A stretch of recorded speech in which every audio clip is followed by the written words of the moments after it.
নমস্কার বন্ধুরা, বাঙালি কুকিং এ সবাইকে স্বাগত। সবাই ভালো আছো, আমিও ভালো আছি। আজকে আমি একটা রেসিপি শেয়ার করছি, যেটা অল্প তেল মশলা ছাড়াই আমি আজকে রেসিপিটা শেয়ার করছি। হয়তো 1 চামচ তেল লাগলেই পুরো রেসিপিটা হয়ে যাবে। আশা করছি সে ছোট থেকে বড় সবারই পছন্দ হবে। আর রেসিপিটা খুব সুন্দর, খেতেও খুব সুন্দর লাগবে। বাচ্চাদের টিফিনে কিংবা ঘরে যে নাস্তা বানানোর জন্য, সকালে বিকালের জন্য খুব সুন্দর লাগবে। আর অল্প টাইমের মধ্যেই বানানো হয়ে যাবে। চলুন দেখা যাক আজকে আমি কি রেসিপি শেয়ার করছি আর কি দিয়ে রেসিপিটা শেয়ার করছি। এখানে আমি চালের গুঁড়ো নিয়েছি, চালের গুঁড়ো দিয়ে আজকে রেসিপিটা শেয়ার করব।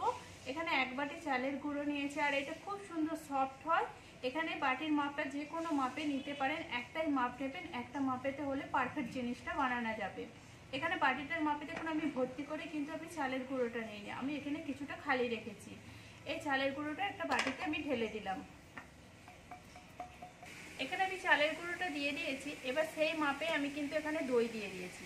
এখানে আমি দইটা পুরোটা ঢেলে দিলাম। দইটা ঢেলে দিয়েছি। এবার আমি কিছুটা জিনিস অ্যাড করে দিচ্ছি, একবারে মশলাটা অ্যাড করে দিচ্ছি। স্বাদ অনুযায়ী আমি নুন দিয়ে দেবো এখানে। এবার আমি এখানে চিনি দিয়ে দিচ্ছি। এখানে 1 চামচের মতো আমি চিনি দিয়ে দিচ্ছি। এটা চিনি পাউডারও দিতে পারেন, চিনিও দিতে পারেন। মোটা দানা চিনি হলে তাহলে এটা পাউডার করে নেবেন। একটু যদি সরু হয় সেখানে কিন্তু না দিয়ে দিলেই হয়ে যাবে।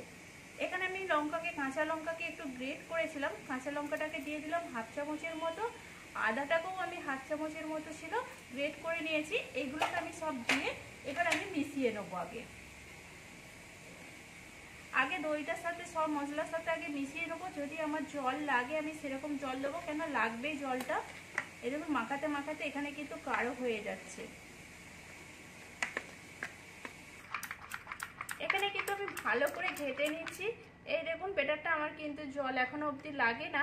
এটা যদি জল লাগে জলটা দিয়ে দিতে পারেন, কোনো অসুবিধা নেই। আমার দইটার মধ্যে একটু জল ছিল বলে আমার এইটা কাজ হয়ে গেছে। আর দইটা যদি পুরো পারফেক্ট দই হয়, জল যদি না থাকে সেখানে কিন্তু জল লাগবে। এবার এইটাকে আমি ভালো করে ঘেটে নিয়েছি। এই দেখুন ব্যাটারটা আমি কিরকম ভাবে বানিয়েছি। এই ব্যাটারটাকে আমি এবারে 10 মিনিট ঢাকা দিয়ে রেখে দেবো। সেটা ঢাকা আছে, সেখানে যে ব্যাটারটা বানিয়েছিলাম ঢাকা রয়েছে। এবার এই প্লেটের মধ্যে আমি বানাবো, ওই জন্য এই প্লেটটা অল্প করে তেল নিয়েছি। এবার এইটা আমি ভালো করে ব্রাশ করে নিচ্ছি। পুরো যেই প্লেটটাতে লাগাবেন সেই প্লেটটার চারদিকটা পুরো ভালো করে ব্রাশ করে নেবেন, তেল ব্রাশ করে নেবেন। এই দেখুন এখানে পুরো ভালো করে ব্রাশটা করে নিয়ে এটা এবার আমি সাইডে রেখে দেবো। এই জন্যই করলাম, তাড়াতাড়ি হয়ে যাবে বলে। এখানে অবধি যে সকল বন্ধুরা দেখেছেন প্লিজ একটা লাইক দিয়ে দিবেন। পুরনো বন্ধুদের অসংখ্য ধন্যবাদ। নতুন বন্ধু হয়ে থাকলে আমার চ্যানেলে প্লিজ সাবস্ক্রাইব করে পাশে থাকবেন। এই দেখুন এখানে ব্যাটারটা কেমন হয়েছে। এখানে কিন্তু আমার জলের প্রয়োজন হবে না। এইটাকে এবার ব্যাটারটাকে আমি ভালো করে ঘেটে নিচ্ছি। এখানে এবার আমি একটু ইনো দিয়ে দিচ্ছি, 1 চামচের মতো আমি ইনো দিয়ে দিচ্ছি এখানে।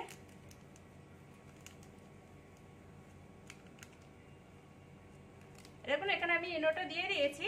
এবার চামচটা দিয়ে আমি একটু জল দিয়ে দেবো অল্প করে।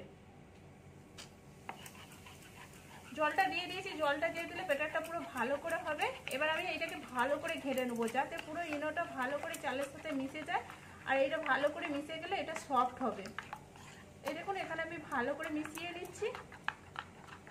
এখানে আমি ব্যাটারটা ভালো করে ঘেটে নিয়েছি। এবারে এই প্লেটটাতে তেল লাগিয়ে রেখেছিলাম, প্লেটটার মধ্যে আমি ঢেলে দিচ্ছি। এখানে আমি পুরোটা ভালো করে ঢেলে দিচ্ছি।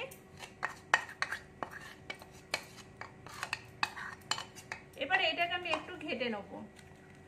এই দেখুন এখানে আমি ঘেটে নিয়েছি। এবার উপর থেকে আমি একটু লঙ্কা গুঁড়ো দিয়ে দিচ্ছি, দেখতে সুন্দর আর খেতেও খুব সুন্দর লাগবে।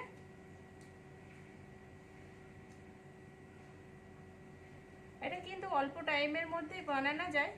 এই দেখুন একটু উপর থেকে ভালো করে দিয়ে দিচ্ছি। এখানে আমি লঙ্কা গুঁড়োটা দিয়ে দিলাম। এবার এখানে আমি একটু আমচুর পাউডার দিয়ে দিচ্ছি। আমচুর পাউডারটা যদি না থাকে চাট মশলাটাও দিয়ে দিতে পারেন, চাট মশলাটাও টেস্টটা খুব সুন্দর আসবে। এখানে পুরো ভালো করে আমি ছড়িয়ে নিয়েছি। এখানে আমি একটা কড়াতে জল নিয়েছি, জলটা কিন্তু ফুটে গেছে। এরকম একটা স্ট্যান্ড নিয়েছি, স্ট্যান্ডটা দিয়ে দিয়েছি। এবার আমি যে থালাটা বানিয়েছিলাম এই থালাটা আমি এবারে বসিয়ে দিচ্ছি এখানে আমি বসিয়ে দিলাম। এবার আমি ঢাকা দিয়ে দিচ্ছি। এটা এবার 20 মিনিট আমি হতে দেবো, কম আঁচেতে আমি 20 মিনিট হতে দেবো, মানে 20 মিনিট হতে দেবো। 20 মিনিট বাদে আমি দেখাচ্ছি। আমার কিন্তু 20 মিনিট হয়ে গেছে, আমি ঢাকনটা খুলে নিচ্ছি। এবার আমি একটা টুথপেস্ট হোক এবার ছুরি হোক, আমি ছুরি নিয়েছি, ছুরিটা করে আমি লাগিয়ে দেখছি। এই দেখুন কিন্তু আমার কিন্তু এখানে হয়ে গেছে, এখানে কিন্তু কোনোভাবে লাগছে না। এবার এইটাকে আমি তুলে নেবো, তুলে একটু ঠান্ডা করে নেবো। এখানে আমার কিন্তু ঠান্ডা হয়ে গেছে, এই দেখুন। এবার এইটা কিন্তু হাতে করে টানলেও এই দেখুন উঠে যাচ্ছে। আমি একটু হালকা ছুরি লাগিয়ে নিয়েছি যে ধারটা ভালো করে কেটে নেওয়ার জন্য। এই দেখুন আমি ভালো করে এটা কেটে নিয়েছি ধারটা। এবার আমি এটাকে ভাগ করে নিচ্ছি।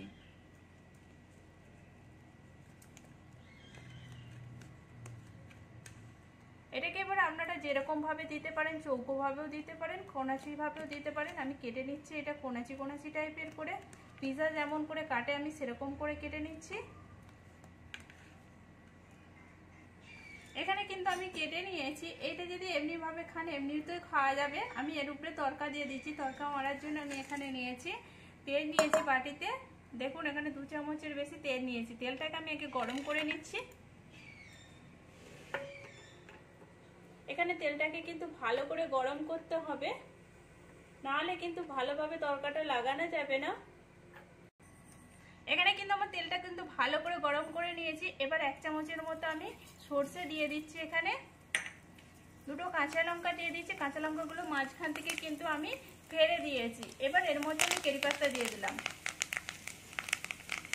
এই দেখুন এখানে আমি ভালো করে এটাকে পুরো ঘেটে নিচ্ছি। এবার আমি এর উপর থেকে দিয়ে দিচ্ছি।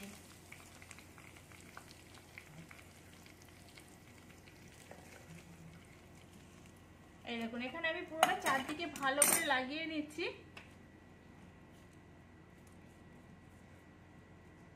আর এই লঙ্কাগুলোর সাথে খেতে তো খুব সুন্দর লাগবে। এখানে এটা আমি পুরোটাই লাগিয়ে নিয়েছি। আপনাদের কাছে যদি নারকেল গুঁড়ো থাকে কিংবা নারকেল কুড়া থাকে তাহলে উপর থেকে নারকেল কুড়াও দিতে পারেন, খুব সুন্দর লাগবে। এখানে আমার কাছে ছিল না, আমি ওই জন্য দিলাম না। এবার আমি আস্তে আস্তে এটাকে তুলে নিচ্ছি।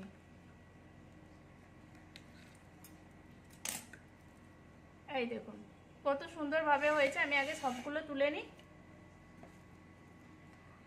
আর এই দেখুন কত সুন্দর লাগছে দেখতে।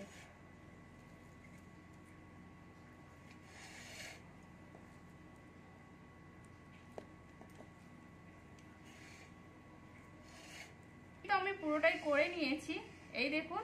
আর এইটা কেমন হয়েছে ভিতরটা আমি দেখাচ্ছি এটা তুলে। এই দেখুন সফট টাইপের কত সুন্দর হয়েছে। আর এইটাও আমি ভেঙে দেখাচ্ছি ভিতরটা। এই দেখুন কত সুন্দর জালি জালিদার হয়েছে, দেখতেও যেমন সুন্দর খেতেও সেরকম সুন্দর লাগবে। আপনারা যদি চান বাদাম যে নারকেলের যে চাটনিটা পাওয়া যায় নারকেল চাটনি দিয়েও খেতে পারেন বানিয়ে ঘরেতে, নাহলে টমেটোর চাটনি বানিয়েও খেতে পারেন। প্লিজ আপনারা এরকম করে বাড়িতে বানিয়ে দেখুন। আর কেমন হয়েছে সেটাও কমেন্ট করে বলবেন। ভালো লাগলে একটা লাইক করে শেয়ার করে সাবস্ক্রাইব করে কিন্তু পাশে থাকবেন।